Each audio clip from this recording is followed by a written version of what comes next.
Welcome back to another episode of the Tech Talks Daily Podcast. I'm your host, Neil C. Hughes, and today we're going to delve into the cutting-edge world of Web3, interoperable metaverses, and the seismic shifts defining our technological landscape.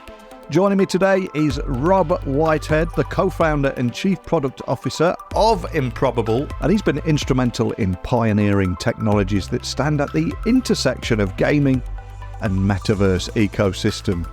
Buckle up and hold on tight, because no matter where you are in the world right now, it's time for me to beam your ears all the way to London, where Rob is waiting to join us today.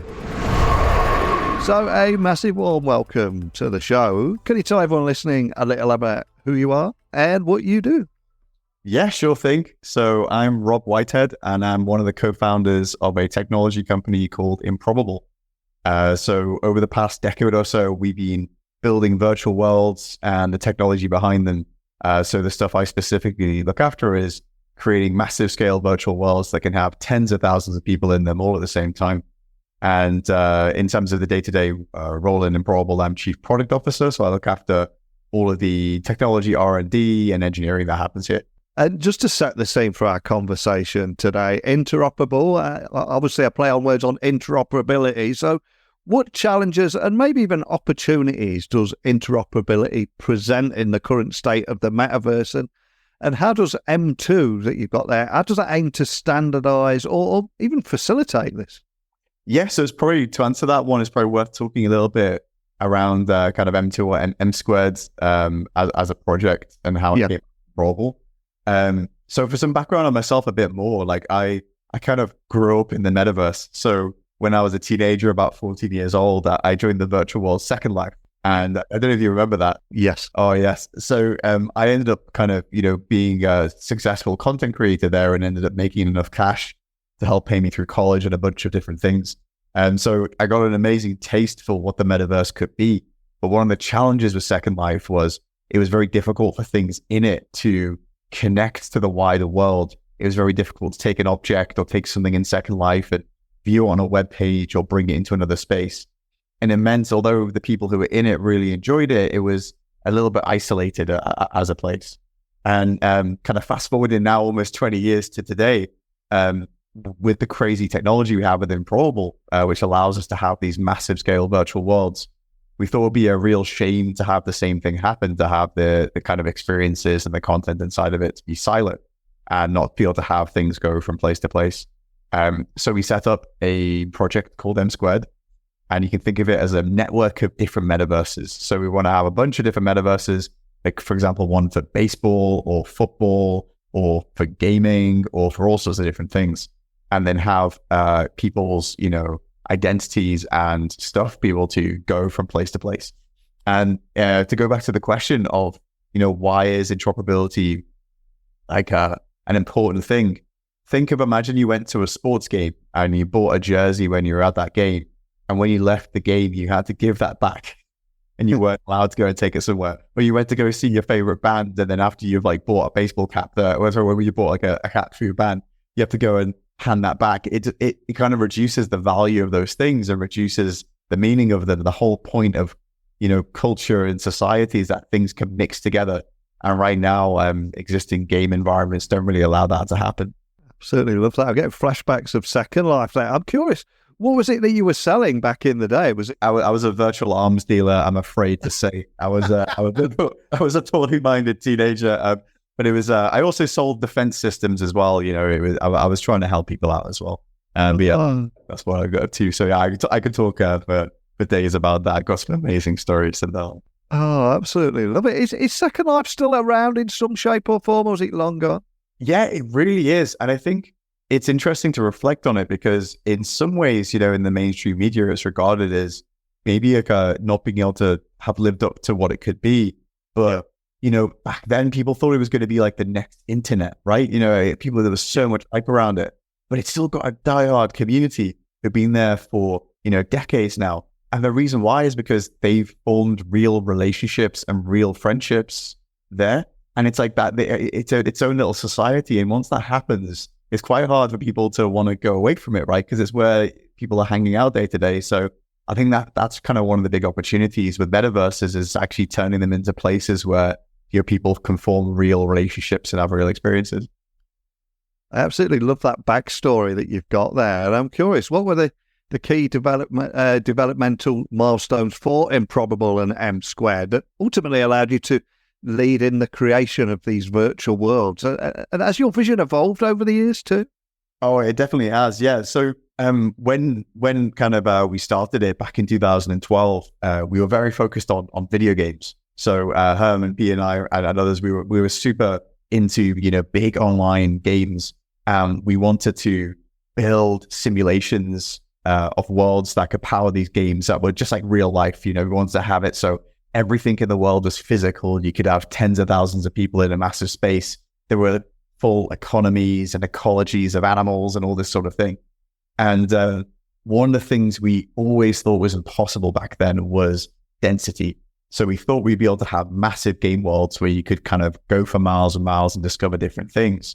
But something that turns out humans really like to do is all gather into the same spot. You have a big contiguous space where you can go around at will. Everyone just wants to all gather in one place and have a big rave. And we always saw that was an impossible thing.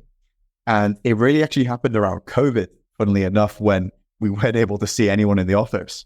And we started asking ourselves, like, what would it take to be able to have, 10,000, 20,000 people all be able to hang out in the same virtual space and be able to look to their left and right and see people and see them interacting. And we started working on a new technology stack, which was pretty crazy, which allowed us to do that. And that was what we called Morpheus. And it's one thing to think about the idea of that. It's another one to actually see it yourself and to be in a virtual space and hanging out with people with that much density. And it just felt different. It felt special. Like when you're at Glastonbury or at a massive stadium, there's a feeling of kind of being surrounded by other people. We had that big moment. And after that, we decided like we have to do something with this. We have to kind of take it in a direction. So the first thing we did is we had a battle royale shooter game coming out called Scavengers at the time. And we added a special mode to that where we were able to have, 5,000-6,000 people all log in and face off against tens of thousands of zombies. And it was a really, really special experience. And as we did a few other events, we realized that we kind of wanted to have a story bigger than just gaming. We think that, these large scale digital experiences could mean a lot for just broader culture, music, sports, entertainment. So many people aren't able to go to a sports game like they can't afford to, or they have geographic restrictions.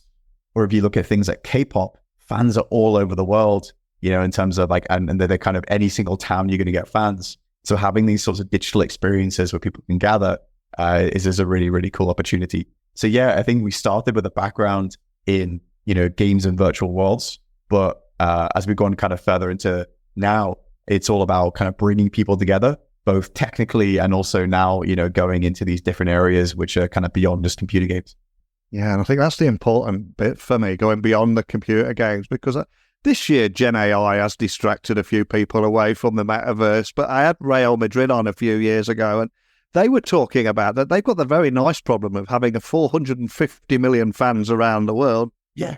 Only able to get 95,000 fans into their stadium every game, It's mad, right? And if you look at the monetization, given how like they're such a household name, you'd think they're absolutely, kind of able to drive revenue there, but they're not, because they're not really able to offer experiences to all those people, as you say, because, the stadium's in one part of the world and there's only so many tickets. And even be able to say interact with, sort of people on the team, all those sorts of things, that's all the sort of thing we're thinking about.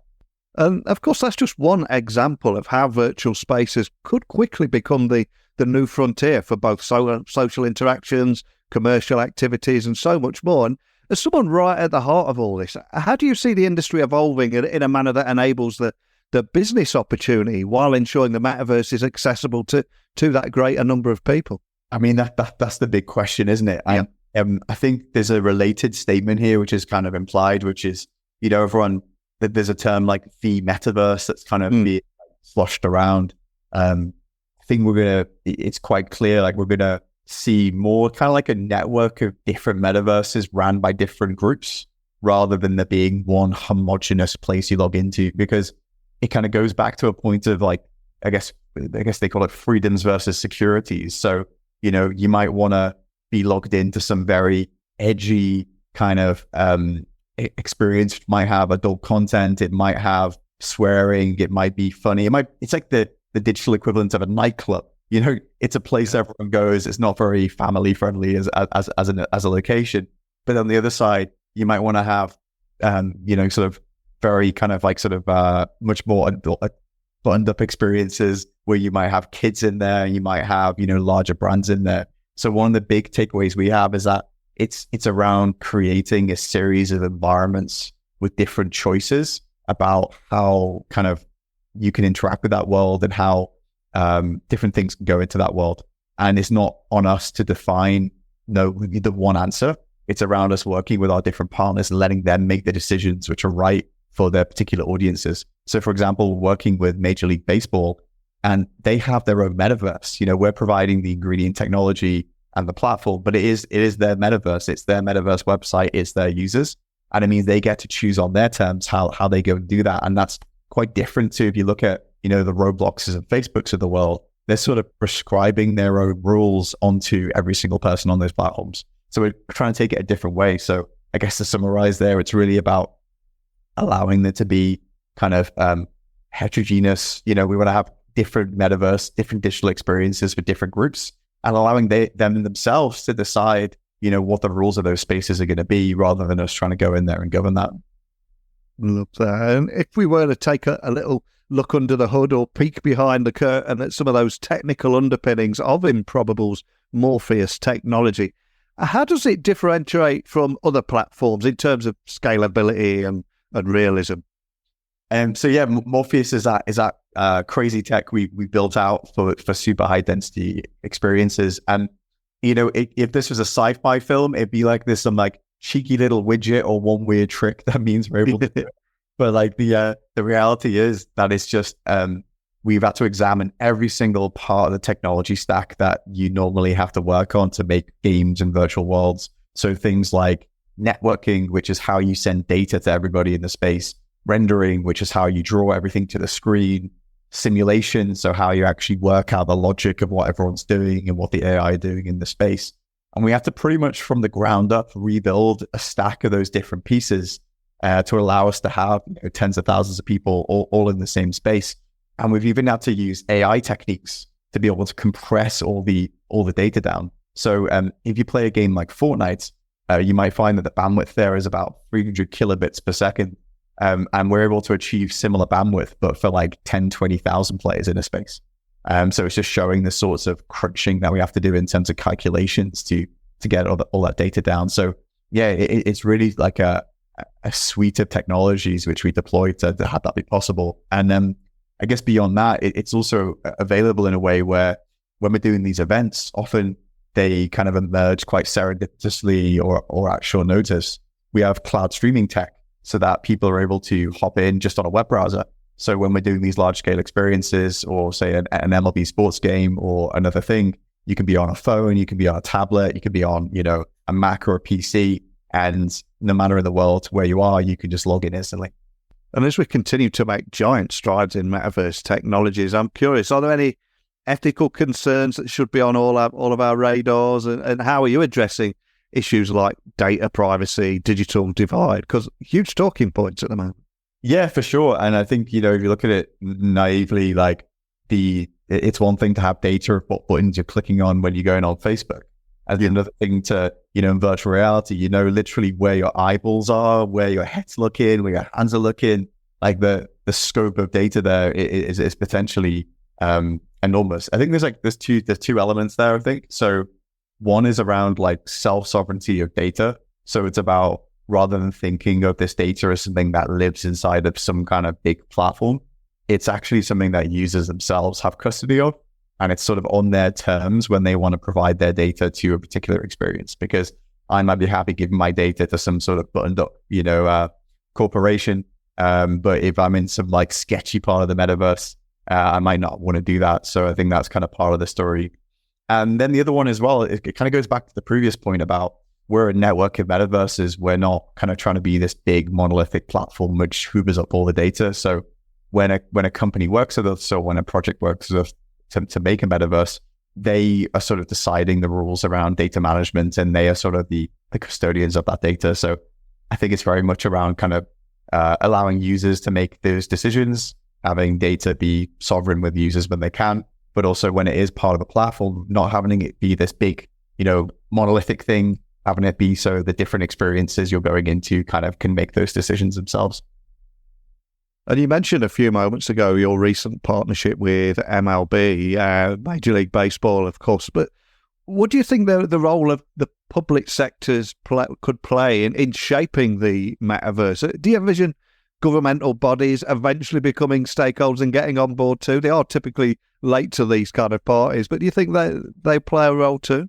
Yeah, I think it's interesting because we were just talking the other week. We have a think tank called the Metaverse Society, which is really kind of starting to engage with the public sector a bit about sorts of policy, and even things that aren't necessarily about the metaverse sort of show up. So two areas is generative AI is kind of one, yeah.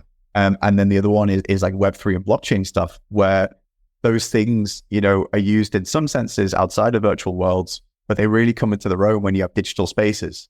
You have an AI, when you have an AI in a virtual world, it can do anything a human can. And that really changes the game, or it's actually, it might be hard for an AI to convince you it's real in the real world, but in the virtual world, it's very real indeed. And then when you think about things like, Web3, these virtual worlds are starting from scratch and they need an economic infrastructure. And a lot of this blockchain stuff becomes very, very important. So I think, there's a lot of conversations going on in the public sector around regulation or challenges or safety around AI and around Web3. And there's always like a metaverse angle to that, I think. So that's kind of how we're finding that starting to happen. And given the rapid pace of tech in this space, how are you looking at future-proofing things like M Squared and Improbable's other ventures? Do you see any other big trends or disruption in the metaverse ecosystem that maybe keep you up at night, or just you find yourself watching curiously? So I think like it's the one which is really like shaking everything up recently is generative AI, because like you look at actually it's an interesting fact, like you'd think that the most expensive piece of entertainment ever built is probably like a massive film, right? You'd think it's like James Cameron's Avatar 2, which came in about $150 million, but it's actually video games. So Red Dead Redemption 2 by Rockstar cost $750 million to make. Some of these game projects have over 1,000 people working on them. And, we're really kind of reaching a breaking point where it's like a decade of monumental human creation for this stuff to kind of come out here. And something's got to give. We're kind of reaching the ability to be able to finance these sorts of things. And generative AI is a potential answer to this question. It is allowing metaverse experiences to be built way cheaper, way faster, and by anybody. It is really the dream. You think how easily you can get your phone out and send a tweet, or you can get your phone out and take a picture, or with TikTok, you can just go live, or you can make a video and post it. Imagine if people can build virtual worlds and experiences as easy as that. And for us, we've been working to make sure that all of our technology is kind of able to be understood by AI as easily as possible. And we're also starting to incubate teams on our end, which are using AI as like the primary development tool for making stuff. So yeah, that's probably the biggest thing we're seeing in terms of future-proofing, is getting ready for AI to sort of be equal citizens in the metaverse alongside humans. Maybe that's one way of putting it. We're going to see them a big part of the creator economy and a big part of participants in the space.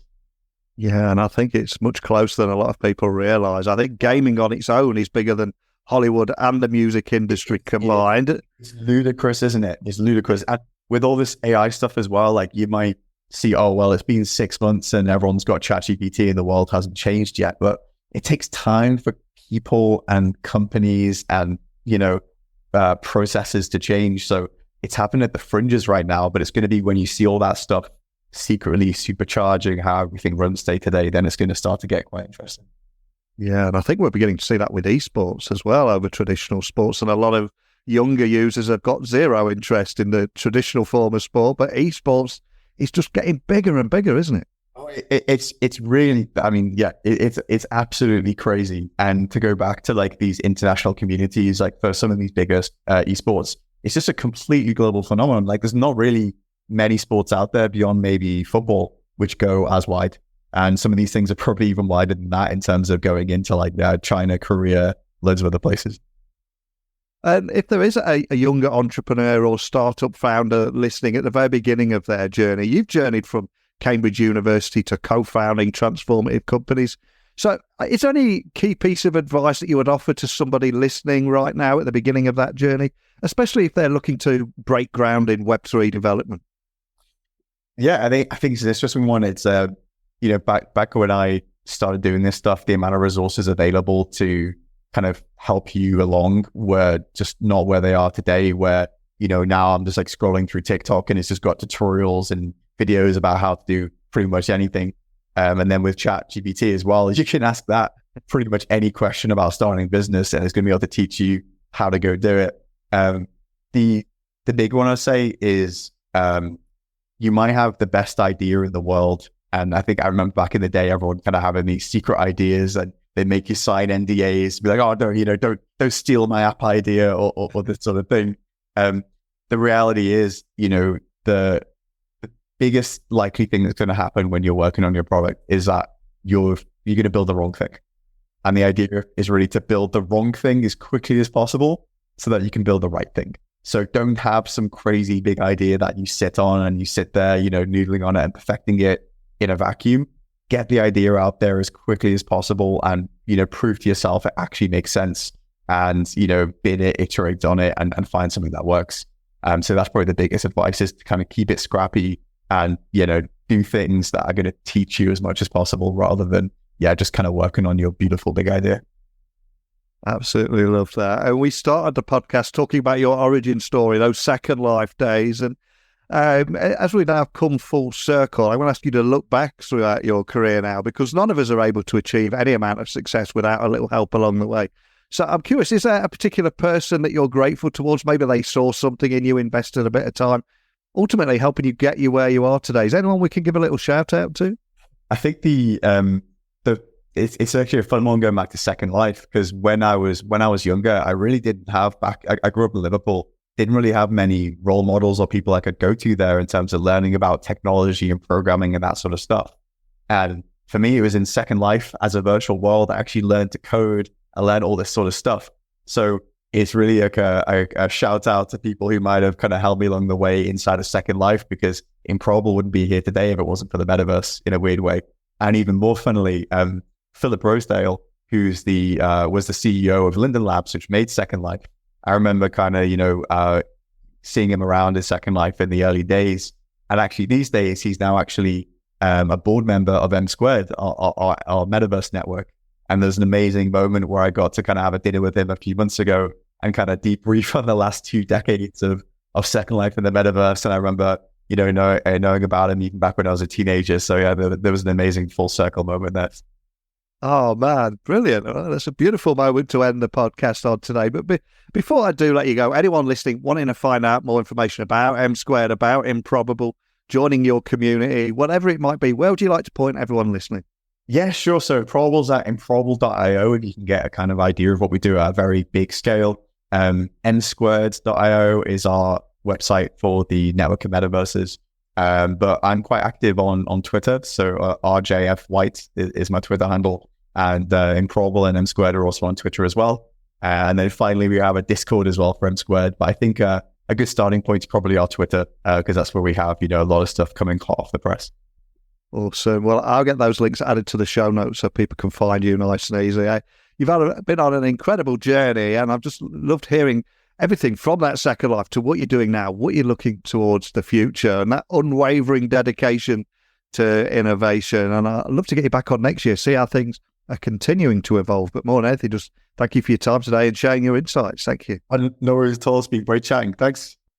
Wow, what an incredibly cool guy there. And what a discussion from the potential of interconnected metaverses to addressing ethical quandaries such as data privacy. And I think today's dialogue offered almost a 360-degree view of both the challenges and opportunities that lie ahead in this metaversal evolution. And as we look towards a future that is going to be peppered with augmented reality headsets, celebrity-driven metaverse experiences, and increasingly sophisticated virtual worlds. I think conversations like this help us not only gauge where we're heading, but also the ethical and technical considerations that we must be mindful of to bring it all to life. So I'll be back again tomorrow. We'll demystify other complex technologies and a completely different topic. But more than anything, just a huge thank you for taking the time to listen to the podcast today. Hopefully you'll join me again tomorrow as we explore something else. But until next time, don't be a stranger.